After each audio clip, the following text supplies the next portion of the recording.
Greetings, CBA Nation. Welcome to episode 17. It's happening.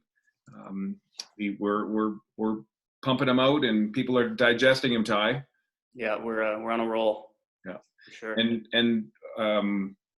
the reality is, our guest has some big shoes to fill after the Fairbanks brothers tore it up yesterday. Don't you think, Ty? Yeah, they're going to be excited that Brett's on here, though. There's no doubt. Fairbanks brothers will be. They'll be happy. So we're thrilled to have Calgary's own U Sport Player of the Year, Brett Layton, fourth year forward with the University of Calgary Dinos. Brett, thanks for joining us. Thank you. Thanks for having me. Yeah. No, so it's great to have you on, and your story is a great one, and there's a million things we'd love to talk to you about. I think we'll focus in on having you tell us a bit about your story, your journey as a basketball player and as a student and as a father, frankly. You got a lot going on in life, which is awesome. And then we'll show some clips and get you to talk a little bit about some of the technical sides of your game that allow you to create some advantages. Great. Sounds good. Okay, so let's start with having you. You're a Calgary guy. Now, were you born originally in Calgary? I was, yeah. Okay. And then ended up at Churchill for high school? I did, yeah. So I played junior Dinos and junior Trojans, and they're not around anymore. Yeah. I played those clubs growing up, and then ended up at Churchill, and yeah, played a couple of years there. Was Fullerton coaching at Churchill at the time? He did.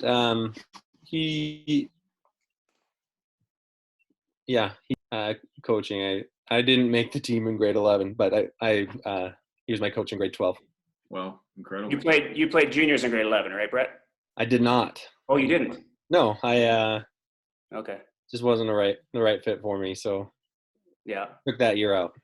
Okay. Yeah.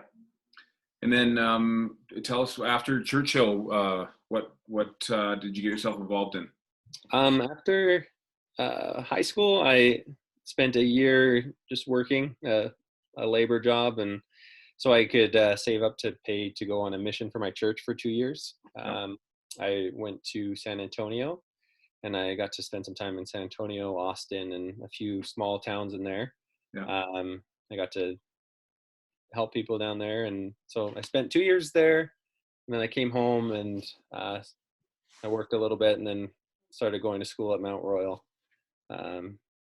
And from that point, I went to school a couple of years, and in those years I met my wife, and we got married. And when I went back for my third year, my wife had just had a baby in August, so we felt like basketball was a good option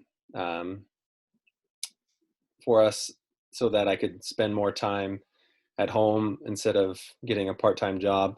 Right. And Mount Royal's really great at accommodating me to, I think I was home at 4 every day, or 5. So I got to play basketball, and that's kind of how I got into basketball at Mount Royal. Yeah. Did you play at all in that time from Churchill, like men's league or anything like that? I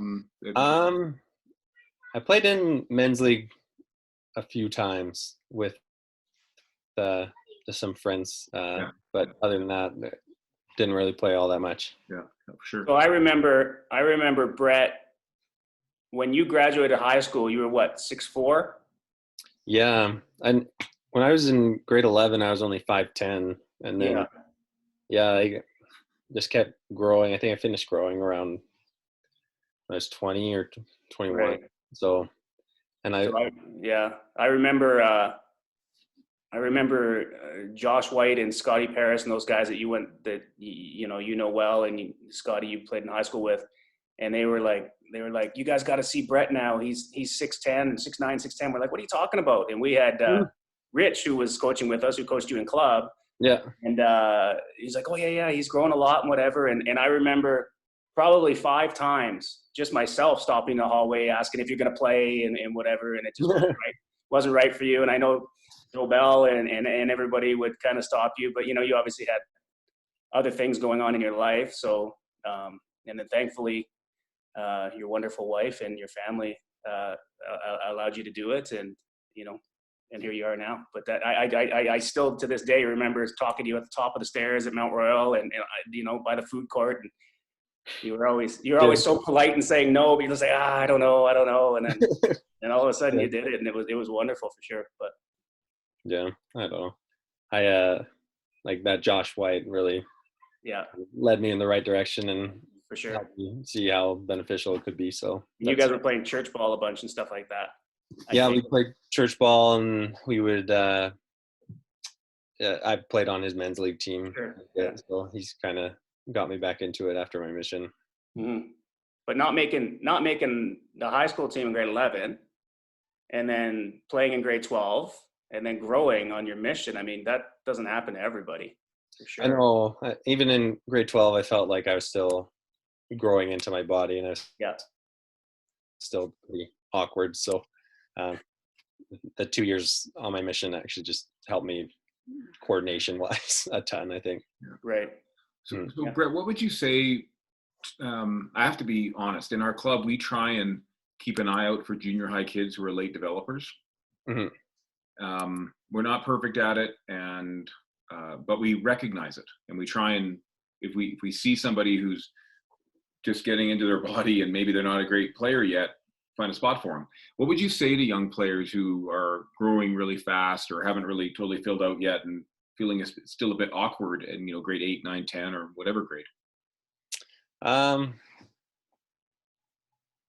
think you tell them just to try your best, work on coordination drills, but like your coordination and your body's going to catch up eventually, and some things you just can't control, and growing too fast is one of those things. So I think just be patient and try your best to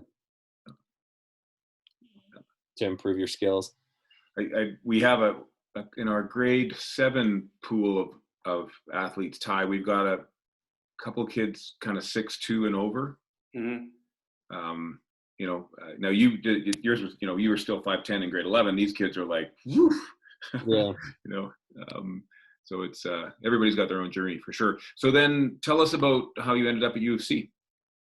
Well, after I graduated at Mount Royal, I worked for a year and studied for the LSAT and got all my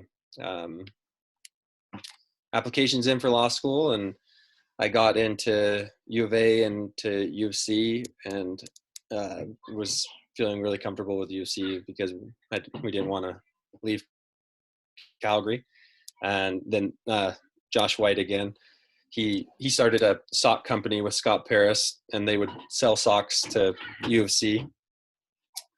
And when I told him that I was thinking about going to Calgary for law school, he told me he knew Dan Van Horn, and he asked if you could call Dan for me and see if they had a spot for me, and that's what he did. And Dan called me pretty quick after that, and that's how I ended up on the basketball team there. I imagine that was a pretty quick turnaround from that phone call to you. Yeah, Josh, it was the same thing. Josh was begging me to make the call, and I was like, I don't know if I want to play during law school, and felt like I was a little too old, but Josh convinced me, and he's actually been very good to me. So I'm glad he's pushed me in the right direction a few times now, and that's cool. He's the reason why I'm on UFC. Cool. Non-basketball question. Ian, the dean of the law school, I don't know if I have his title right. When I was the athletic director there, he was an incredible advocate for supporting athletes who were above the line academically to being a part of his law school. Is there anything, do you have any connection with him or touch points with Ian? Yeah, actually, when I was at Mount Royal, I was like a CTV athlete of the week or something. Yeah. And they asked me on this new segment what I wanted to do, and I mentioned that I was thinking about going to law school. So he got in contact with the president of Mount Royal, and so before I even applied to UFC, I got a chance to meet with the dean, and the UFC law school is pretty unique in what they're trying to do, and he was very good at explaining to me the benefits of going to UFC. So I already had a relationship with him before I even applied there. Yeah. I think if he was a basketball coach, he'd have a very good lineup because he's a good recruiter. That is. He's he's there. The law school actually has an Olympic wrestler. They had 2 girls on the rugby team now, so there's quite a few athletes in the law school now. Super neat, super neat. And tell us about your time, your 2 years at UFC. How would you sum it up? It's been a blast. They've got a really good culture there, and that's focused on obviously being good at basketball, but like developing individuals into good people. So I've enjoyed the relationships that I've made with the players and with the coaches, and I've had a blast playing basketball there. It's been really fun. Yeah, and lots of success. And as I share my screen, because I can, who would have thought that a guy who was cut in grade 11 at his high school, first and foremost, would end up playing at a post-secondary institution, and then end up being the U Sport Player of the Year, Brett. I don't know you that well. I do know that the quality that people describe most in you is humility and being humble and giving lots of credit to other people. But what an incredible journey you've been on with basketball and life, and to be recognized as the best player in the country must have been quite something for you. Yeah, thank you. I still can't believe I won that award, actually, because there's so many good players in U Sports, and I find that just the quality of player overall is improving. And I honestly think an award, a major award like that, whatever it may be, is a reflection of the team culture more than an individual. So I think just my teammates and my coaches and what we've built has produced that more than anything that I've done. Well, I think you're right, but I think that you're an incredible player, and I'm not alone. So next up is it's called Clips of the Day for a reason. I was having some issues with my normal portal to get clips through what we call Synergy. And so I'd gone to YouTube, and I happened upon your mixtape, which tell the story behind the mixtape, Brett. Yeah. So I always secretly wanted something like this, but like I didn't know how to make one myself, and I didn't want to ask anybody to make it because I felt like it was kind of tacky. So my wife did it for me. She talked to one of my old teammates, and for my birthday, she made this mixtape. I didn't know it was even. So David did it for you, Kapinga, and our kid. He coaches in our club. He's coached some skill work and whatnot in our club. So our kids will know David. So this is some of David's handiwork. Everyone that's watching. Yeah. So we can give a shout out to David on Instagram. Yeah, indeed. Afterwards, and tell him how good it is. Yeah, no doubt. Yeah. So we'll watch the first few clips are fast and furious, lots of dunking and dynamic play by you, Brett. And we'll listen to the music for a moment, that we'll break away from it. And I was teasing Brett earlier that I was sure he picked these tunes.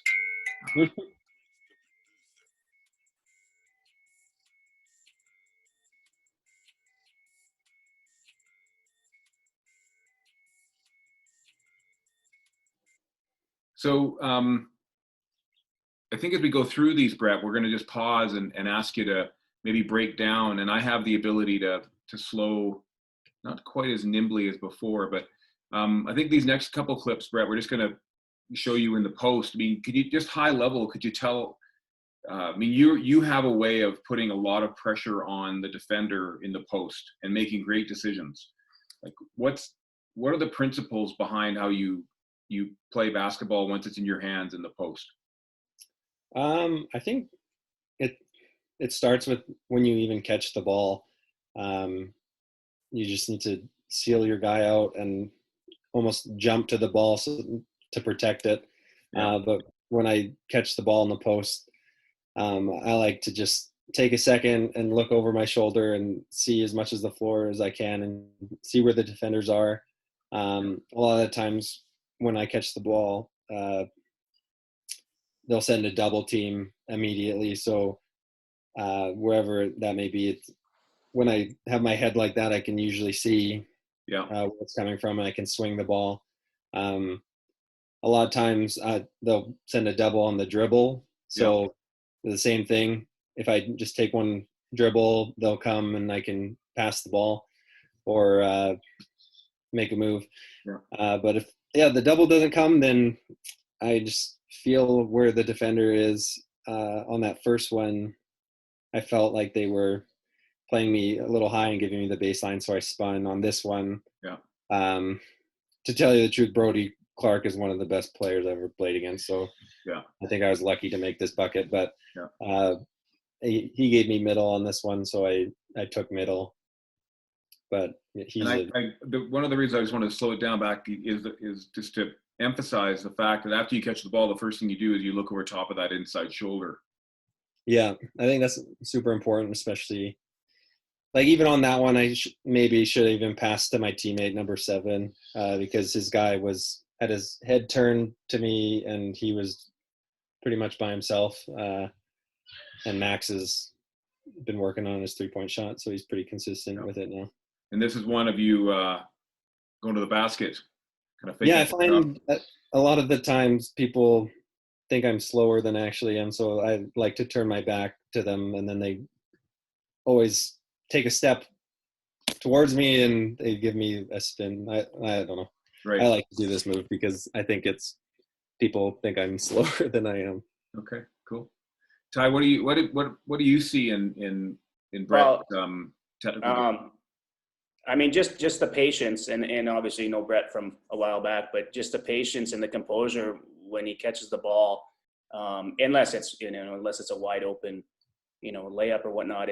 It takes his time, reads defense very well, and I think just counters. Sorry. Well, this clip is interesting because I was watching it earlier, and I know it's slow motion, but in this clip, I think you pump fake 3 or 4 times. Yeah.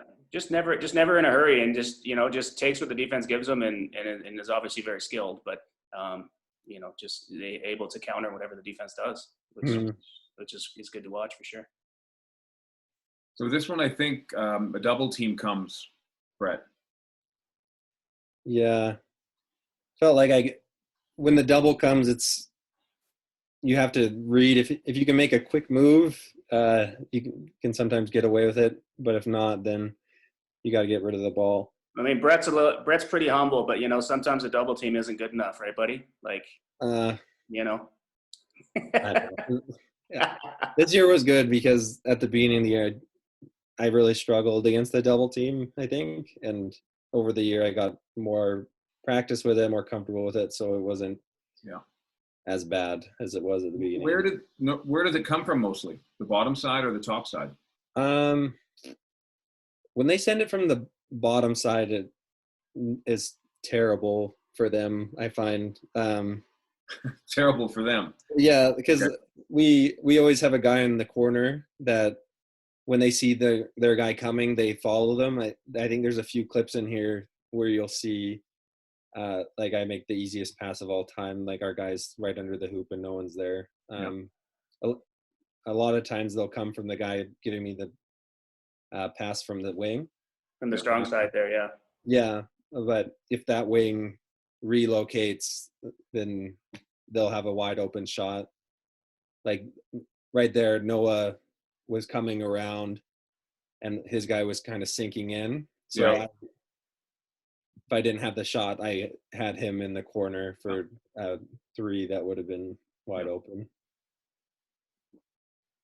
No, for sure. And because you've got lots of weapons, again, it just puts more and more pressure on your defender. Would you prefer to play out of ball screens or out of the post if you had a choice? I like both. It depends who I'm playing against. If I'm playing against a bigger person that I feel like I'm a little bit faster than, like I like being on the perimeter and setting screens because I feel like they struggle with ball screen defense a little bit more. But if I'm playing against someone who's soft or passive in the post, I would rather just get a catch in the post. We're going to see an offensive rebound by you. What's your philosophy, tactical priorities on offensive rebounding? Just knowing where you think the ball is going to come off. Like here, Max is shooting from the right side, so more often than not, it's going to be on the left side. So you just try to be on the right side, and I like to just pin my defenders far underneath the basket as I can. And when you do that, you get more space. Yeah. Because right now he's not getting any rebound because he's right under the hoop. Yeah. He's only going to catch it if it goes in. We've actually seen, as we've been pulling other clips, the Dinos have been part of it, and we've seen you quite often like that pressing in, just getting an extra 6 inches, 2 inches of closeness to the basket and pushing the guy under. Ty, I think in several of the clips that we used in clips of the day, we weren't focusing on him, but he was doing that. Yeah, like, I mean, and what Brett's saying too is he's got the whole weak side of the floor there. So even if that ball doesn't bounce right to him, even that ball bounces towards the corner, everything from the basket out is really going to be Brett's ball. Yeah. Right? Because he's done a good job of pushing his guy underneath the basket. And like you said, unless the ball goes in, that guy's not getting the ball. Yeah, so we'll watch it one more time here. If that ball bounces left at all, Brett's probably got all the way to the 3-point line where he'll probably get that ball if he decided to chase it that far. Yeah. For sure. Well, let's catch one more, I think another offensive rebound here. Again, you've driven him down, Brett, and he's really not in a position to do much. Ty, over to you. Is there some things that haven't been mentioned so far on this podcast around, on the basketball side or off the court that really makes Brett a special student athlete? Well, I mean, I use this here and there with the kids that I'm coaching in the club. It just, I mean, how humble Brett is. It's not an act. It's who he is. He's such a good guy, and obviously an amazing basketball player too. And that's really cool to see. And that's first and foremost. And then on top of all that, I mean, he's a dad. He's got 2 young kids. 2 still, right, Brett? Yeah, 2 for hopefully a long time. No. You never know. You have to check. Yeah, no third for a while, at least. And it's pandemic time, Brett. You never know. Yeah, I guess. But 2 kids, and we had Aaron. I know I told you, Brett. We had Aaron McIntosh on last week, and so we talked to her a little bit about what life was like as a student athlete between practices and individual workouts, weight room, class, and you have all of that. Plus, you're a father of 2 young kids. So first of all, kudos to Haley, your wife, actually allowing you to do that, obviously. Yeah. But just to be able to manage all that time is I don't know how you do it. But obviously, it's amazing that Brett does it. And I think it's just a wonderful example for people of all the things you can accomplish while you're playing basketball, for sure. Indeed. Brett, there's 26 CBA teams, boys and girls, that we send this podcast out to. It's like 350 players, something like that. Something a little less than that. But what would some key piece of advice be that you'd share with them on their journey? So they're ranging in grade 4 to grade 12, but what are some things that you'd want to say, keep this in mind as you're playing for your club, your school? I say know who you are as a person and know who you are as a athlete or a basketball player.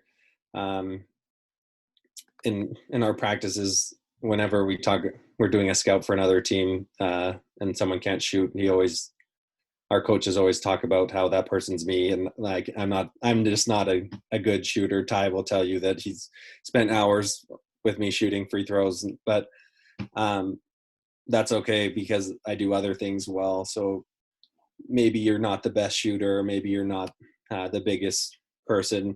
You should know what your strengths are and work on those strengths and try to work on your weaknesses too. But play to your strengths, and you can find success that way. Yeah. Yeah. No, it's a message in life too, isn't it? Knowing who you are. Yeah.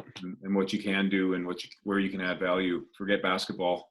A great message for our young people. Ty, we have the U Sport Player of the Year on our podcast. We do. That's that not everyone can say that about their podcast. That's for sure. Yeah. So one thing to add, Brett, and I know you know this, but we have a CBA alumni joining you next year at UC in Aiden Smith. I did. We've been doing some. I didn't know he played at CBA, but I've met him because we've been doing your workouts, Zoom workouts. Yeah. So I've seen him. I know he went to Western. And he played pretty well there, but so I don't know his game yet. Yeah, he's a good player. He'll be watching, so we don't want to pump him up too much. We don't want to get too big. But he was in the club for what, Ron? 8 years.